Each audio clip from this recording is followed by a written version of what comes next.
तुम्हालाही ऑनलाईनमध्ये काम करायचंय पण तुमच्याकडे पैसे नाही आहेत, तर मग ही रील तुम्ही शेवटपर्यंत बघा.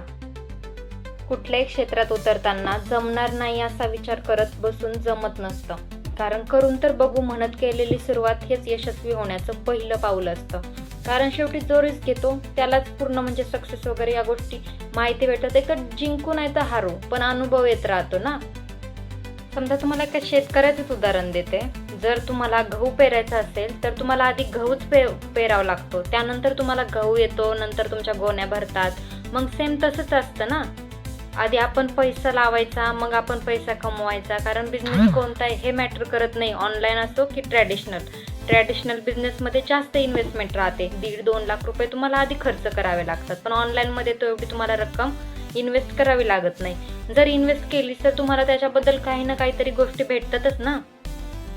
काल फ्रीमध्ये कुठेही काही भेटत नाही. एका भिकाऱ्याला सुद्धा माहिती आहे की त्या म्हणजे भीक मागण्याआधी त्याला आधी एक कटोरा घ्यावा लागतो, त्यानंतर तो त्यामध्ये भीक मागतो. म्हणून फ्रीमध्ये कुठंच काही भेटत नाही.